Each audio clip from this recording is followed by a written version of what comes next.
operate as a master spy behind enemy lines, there is a strict, undeniable formula.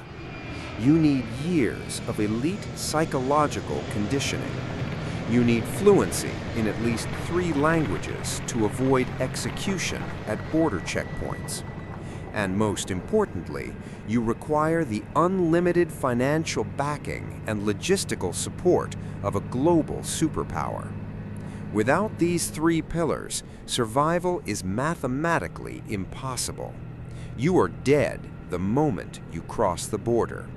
At least, that is what the history books want you to believe. But the most devastating intelligence operative of the Second World War broke every single rule of espionage. He had 0 military training. He couldn't speak a single word of English. He had never even set foot in the country he claimed to be spying on. Yet this completely unqualified civilian pulled off a psychological operation so massive it saved the D-Day invasions and broke the back of the Nazi war machine. He fed Adolf Hitler a daily diet of absolute fiction, and Hitler loved it so much he awarded him a medal. This is the true story of Juan Pujol García, a man whose absolute failure at ordinary life prepared him to become the greatest phantom the world has ever known. If you were looking for a candidate to alter the course of human history, Juan Pujol García would be the absolute last name on your list. Born in Barcelona in 1912 to a family of moderate political views, Juan's early life was defined by a profound, almost aggressive level of mediocrity. At boarding school, he was a dismal student, clashing constantly with the rigid, authoritative teachers. He simply could not follow orders. As he entered his 20s, he attempted to build a life for himself, but disaster seemed to be his only loyal companion. He decided to manage a local cinema. The business collapsed under his watch. He pivoted to the hospitality industry, managing a hotel, but the demands were too rigid and he quickly abandoned the post. Desperate for a simple, quiet existence away from people, he sank his remaining resources into a modest poultry farm. He named it Royal Novelty. It was a fitting name because the novelty wore off immediately. The chickens died, the business went bankrupt, and he was left entirely destitute. By the time he was approaching 30, the world had quietly moved on without him. But a man with nothing to lose is a dangerous variable, and Juan's idle frustrations were about to be thrown into the violent crucible of the Spanish World War. When the country tore itself apart in 1936, Juan found himself caught in a lethal crossfire. The Republican forces, leaning heavily into communist extremism, conscripted him. Juan despised them. Rather than fight for a regime he hated, he deserted, hiding in his girlfriend's apartment for over a year, practically starving in the shadows to avoid execution. Eventually, he escaped and fled to the nationalist side, desperate for sanctuary. But there, he was met with the brutal, uncompromising iron fist of fascism. He was imprisoned, abused, and treated like livestock. Miraculously, he survived the entire war without firing a single bullet for either faction. But the psychological toll was permanent. When World War II officially ignited in 1939, Juan looked across the European continent. He saw Adolf Hitler and the rising tide of Nazi Germany, and he recognized the ultimate manifestation of the totalitarian evil that had just scorched his homeland. Sitting alone in a cramped apartment, entirely powerless and heavily traumatized, Juan Pujol made a silent vow. He was going to destroy the Third Reich. He had no weapons, he had no government backing, he only had his imagination. He was going to lie his way to Berlin. But first, he needed an audience. In January 1941, Fueled by an intoxicating mix of righteous indignation and sheer audacity, Juan confidently approached the British embassy in Madrid. He secured a meeting with the highly trained, inherently suspicious intelligence officers of the British Empire. His pitch was simple: "I am going to be your greatest spy." The British officers assessed the man sitting across from them. He was balding, physically unremarkable, and possessed absolutely zero military or espionage background. Furthermore, he couldn't speak a single word of English. It wasn't just a rejection, it was an eviction. They told him to leave and never return. But Juan's resolve was unshakable. He returned weeks later, offering new angles, practically begging to risk his life for the Allied cause. Again, he was dismissed. He tried a third time. The British simply locked the door. The greatest intelligence asset of the 20th century was practically throwing himself at the Allies, and they were treating him like a nuisance. Since the British refused to embrace him as an ally, Juan realized he would have to force them to recognize him as an enemy. He marched straight to the headquarters of the Abwehr, German military intelligence. The moment he walked through those doors, Juan Pujol ceased to be a failed chicken farmer. He transformed into a wealthy, highly connected, fanatically right-wing Spanish official. He spewed venomous Nazi rhetoric with the absolute passion of a true believer. He told the Abwehr handlers that his deep government connections allowed him to travel freely to London, and he wanted to establish a massive, covert espionage network right in Winston Churchill's backyard. The Germans were entirely captivated by his fanaticism. They recruited him on the spot. They issued him a crash course in invisible ink, handed him a highly complex cryptographic codebook, and gave him a massive operating budget of $3,000. His orders were absolute: travel to London immediately and begin transmitting intelligence. Juan took the German money and left, but he never went to London. His Spanish passport was invalid. A British visa was completely impossible to obtain. He was supposed to be the eyes and ears of the Third Reich in the heart of England, but he was physically trapped in a cheap apartment in Lisbon, Portugal, over 1,000 miles away. If the Gestapo discovered that their new star recruit had stolen their money and never left the Iberian Peninsula, his execution would be slow and agonizing. He had to produce highly classified British military intelligence. Locked in a sweltering room in Lisbon, sweating under the immense pressure of the German military machine, Juan Pujol began to architect an entirely alternate reality. His intelligence-gathering tools were almost comical.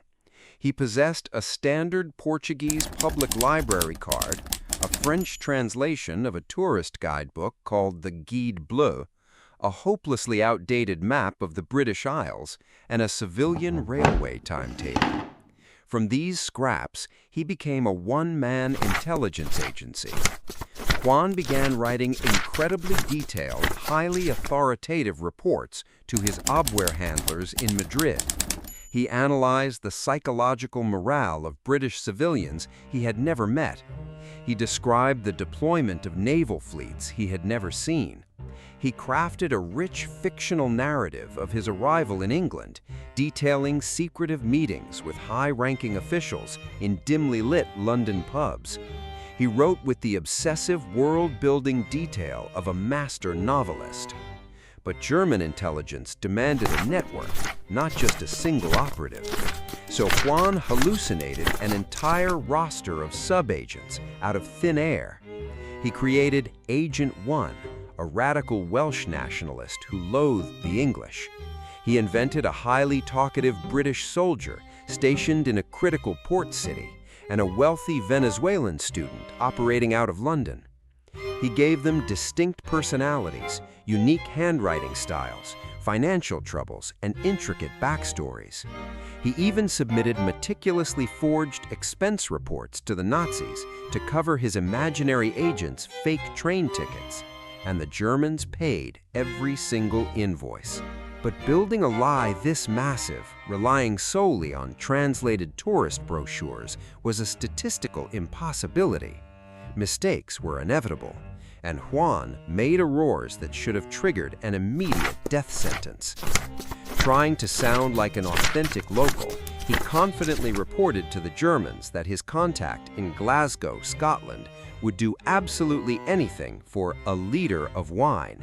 He had no idea that working-class Scots in the 1940s drank beer and whiskey, not wine. Worse, he was completely oblivious to the fact that the United Kingdom did not use the metric system. A liter of wine in Glasgow was a glaring, blinding red flag. The report was transmitted. The trap was set. Someone was reading the transmission, and they immediately recognized the fatal flaw. Hundreds of miles away, hidden deep within the English countryside, the brilliant code breakers at Bletchley Park were routinely intercepting the secret radio traffic between German command centers. Amidst the standard military chatter, they began decrypting a massive flurry of highly classified messages originating from Madrid. The intelligence was coming from a mysterious, highly productive German master spy operating in the UK under the Abwehr codename Arabelle.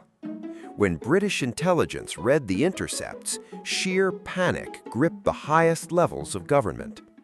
MI5, the British Domestic Counterintelligence Agency, initiated a desperate nationwide manhunt. Ports were locked down. Suspects were interrogated. They had to find this master spy before they compromised their coastal defenses. But as the brilliant analysts at MI5 scrutinized Arabelle's data, the fear dissolved into utter confusion. The intelligence was fundamentally flawed. The spy was reporting troop movements using railway lines that hadn't carried a train in a decade. The cultural references were bizarrely inaccurate. When they read the intercept about a Scottish asset demanding a liter of wine, the pieces finally locked into place. MI5 came to a staggering realization. The Nazis' absolute top operative in England was not in England. He was operating entirely from imagination, and the German High Command was treating his fiction as gospel. British and American intelligence swiftly triangulated the source of the fake reports to Lisbon. This time, when they intercepted Juan Pujol, there was no dismissal. They realized this civilian had achieved the impossible. He had earned the unconditional trust of the German military apparatus. MI5 quietly smuggled Juan out of Portugal, bypassing enemy lines, and brought him to the real London. They secured him in a safe house and paired him with an eccentric, brilliant, bilingual case officer named Thomas Harris. Together, they looked at the imaginary empire Juan had built, and MI5 decided to weaponize it. They issued him a new, highly classified designation. Recognizing his unparalleled ability to act, to lie, and to perform a role with utter conviction, they named him after the greatest actress of their generation. Under the protection of MI5 and guided by the tactical genius of Thomas Harris, Garbo's operation evolved from a desperate solo act into an industrial-scale deception factory. British intelligence didn't just want Juan to continue his ruse. They wanted him to become the singular, undisputed source of truth for the entire German military. They wanted to completely control what Adolf Hitler believed to be reality. To achieve total dominance, Juan and Harris aggressively expanded the fictional network. The roster swelled to an astonishing 27 distinct agents and subagents. The two men spent hours every single day writing hundreds of letters, transmitting up to 20 radio messages a day. They essentially became showrunners for a high-stakes military soap opera. They infused their imaginary agents with messy human flaws, gambling debts, political grievances, and sudden illnesses. It was this chaotic human element that made the network so terrifyingly believable to the clinical minds of the Gestapo. And when an agent had outlived their usefulness, they didn't just quietly retire them, they executed them narratively. In one of the most brilliant psychological maneuvers of the war, Juan informed Madrid that one of his key subagents, a fictional seaman from Liverpool, had tragically died. To provide undeniable proof to his German handlers, MI5 actually paid to plant a fake, somber obituary in a real, localized British newspaper, the Bouville Times. The Germans intercepted the newspaper. They read the obituary and were absolutely devastated by the loss of their brave, dedicated operative. The Abwehr was so deeply moved that they authorized an actual financial pension to be sent to the man's grieving widow, a widow who did not exist, mourning a man who was entirely fabricated. Juan was siphoning hundreds of thousands of dollars from the Nazi war machine to fund his fake network. The British were literally using Nazi money to finance their own counter-espionage operations against Berlin. The psychological conditioning of the German command was complete, but this elaborate parlor game was merely a rehearsal for the ultimate test. By the spring of 1944, the global stakes had reached a critical mass. The Allies were finalizing the logistics for Operation Overlord, the D-Day invasion. The strategic objective was monumental: storm the heavily fortified beaches of Normandy, France, tear open a lethal hole in Hitler's Fortress Europe, and begin the relentless march to Berlin. But the entire Allied strategy was resting on a knife's edge. The German military possessed overwhelming armored superiority held in reserve. Elite Panzer divisions, commanded by brilliant tacticians, were waiting for the invasion. If the German High Command deduced that the true attack was coming at Normandy, they would immediately surge those heavy tanks to the beaches. The Allied infantry would be ruthlessly pushed back into the sea. The casualties would be apocalyptic, and the war could be permanently lost. To prevent a massacre, Allied command initiated Operation Fortitude, a massive, unprecedented military deception campaign. The objective was to convince Adolf Hitler that the assault on Normandy was merely a distraction, and that the real devastating invasion force was aiming 150 miles to the northeast at Pas-de-Calais. The Allies constructed an entirely fake military force in the south of England, dubbed the 1st U.S. Army Group. They populated fields with inflatable tanks and generated mountains of fake radio chatter. But physical props were entirely insufficient to fool the deeply paranoid German command. Hitler required absolute human confirmation from his most trusted asset on the ground. He required Garbo. Juan Pujol was handed the heaviest psychological burden of the war. Over the coming months, he had to feed the Germans hundreds of meticulously crafted reports swearing on his life that the real attack was coming at Calais. He had to convince them that the Normandy landings were a trap. Juan walked the quiet streets of London, watching thousands of young soldiers preparing for deployment. He knew with absolute chilling certainty that their survival rested entirely on his ability to maintain the illusion. The evening of June 5, 1944, the invasion fleet finally set sail across the turbulent waters of the English Channel. From this moment forward, the deception had to be absolutely flawless. A single misplaced detail could shatter the illusion and condemn the men on the boats to slaughter. Faced with the ultimate test of his credibility, Juan Pujol and MI5 executed a psychological maneuver of terrifying brilliance. They realized that for Garbo to maintain his pristine reputation as the ultimate German insider, he couldn't remain silent while the invasion occurred. He had to actually leak the true location of D-Day to the Nazis. At 3 a.m. on the morning of June 6th, as the very first waves of Allied troops were hitting the blood-soaked beaches of Normandy under heavy machine gun fire, Juan initiated an urgent, frantic radio transmission directly to Madrid. He explicitly informed the Abwehr that the invasion fleet was currently striking the Normandy coast. It was an act of apparent treason, but the timing was a calculated masterpiece. MI5 purposefully transmitted the message deep into the night, knowing with absolute certainty that the German radio operators in Madrid had gone off duty. By the time the transmission was finally received, frantically decrypted, translated, and forwarded to High Command in Berlin hours later, the Allied boots were already entrenched on the sand. The warning was completely real, completely accurate, and arrived precisely too late to be militarily actionable. But psychologically, it cemented Juan's status as a god among spies. The German generals reviewed the timestamp on the message.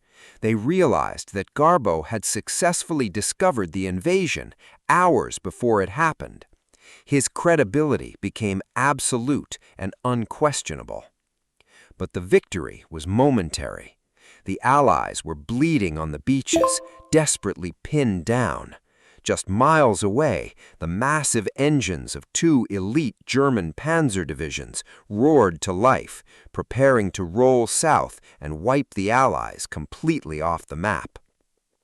Juan had a matter of hours to halt them. June 9th, 1944. It is D-Day +3. The German High Command is operating in a state of absolute panic. The Normandy beachhead has not been repelled. The formidable Panzer divisions are finally issued the preliminary orders to surge forward and crush the Allied forces. Juan Pujol sits at his transmitter. The fate of the European theater rests on his fingertips. He transmits the longest, most dangerous, and most critical message of his entire existence.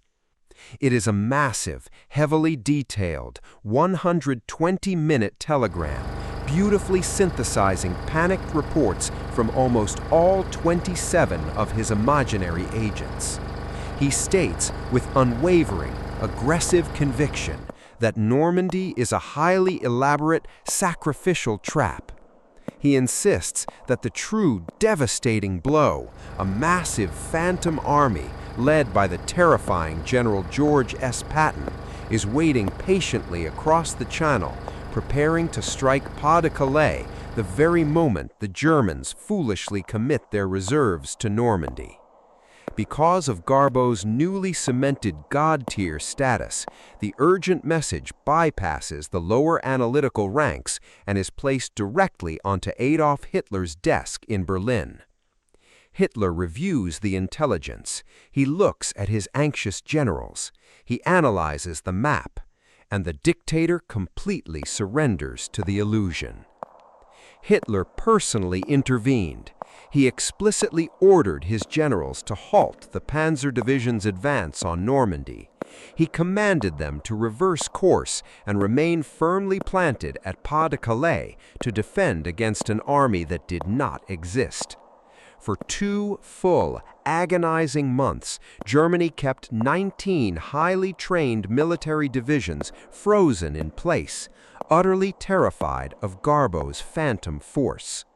Because of that single lie, the beachhead held firm. The Allies shattered the defensive lines. They pushed relentlessly inland, liberating Paris.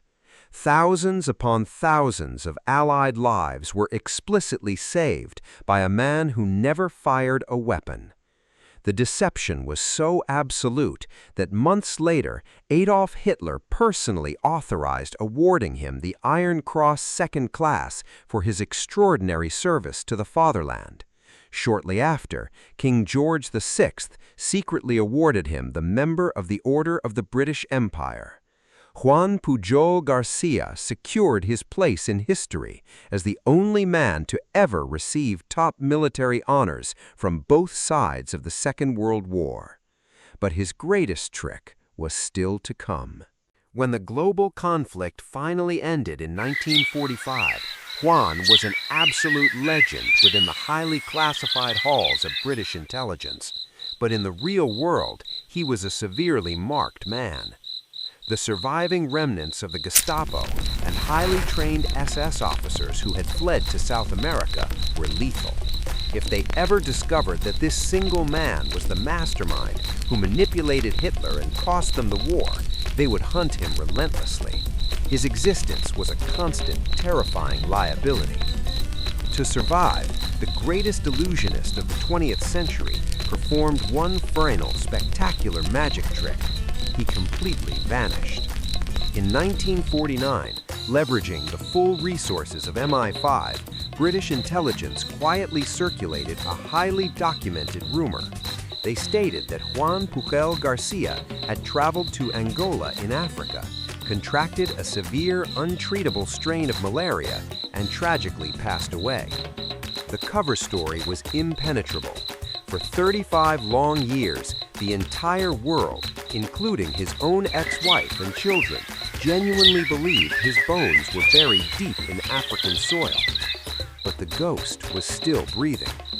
In 1984, a persistent British author and politician named Nigel West was deeply researching the famous, highly classified Garbo files.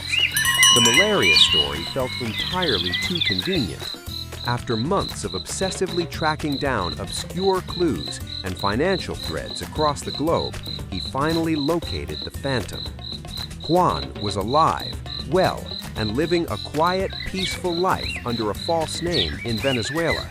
He was running a modest bookstore and gift shop. He spent his days happily slipping paperbacks into bags for regular customers. None of his neighbors, friends, or new family had absolutely any idea that the sweet, balding man behind the counter was the architect of Hitler's downfall. He was flown back to Europe for an emotional, highly secretive reunion with his old MI5 handlers. For the 40th anniversary of D-Day, he walked the beaches of Normandy for the very first time in his life. He stood quietly among the graves of the young men whose lives he couldn't save, and he openly wept for the tens of thousands that he did. The legacy of Juan Pujol García transcends military history. It stands as an absolute masterclass in human psychology, asymmetrical strategy, and the sheer, unstoppable power of absolute audacity. By deconstructing his impossible survival, the mechanics of extreme influence become starkly visible. His first triumph was the weaponization of his own irrelevance. Juan's greatest, most glaring weakness was that he knew absolutely nothing about the established protocols of espionage. But that exact deficit became his ultimate tactical advantage. Because he didn't know the rigid rules of intelligence gathering, he didn't act like a predictable military spy. He operated as a creative storyteller.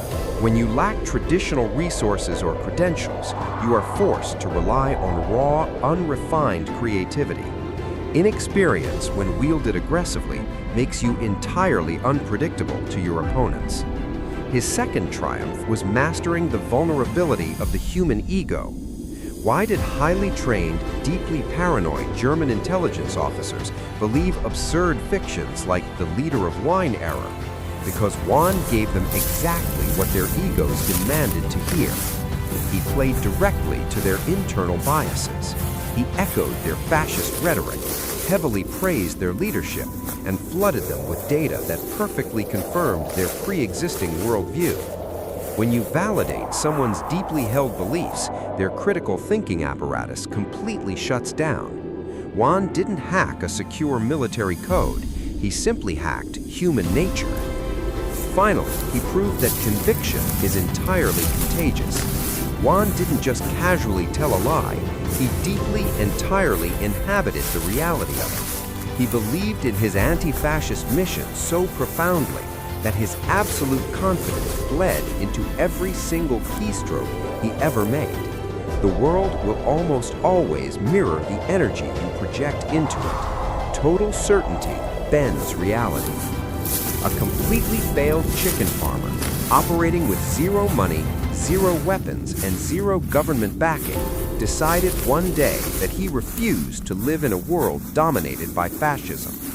Armed with nothing but a library card, a typewriter, and a breathtaking willingness to invent, he completely altered the trajectory of human history.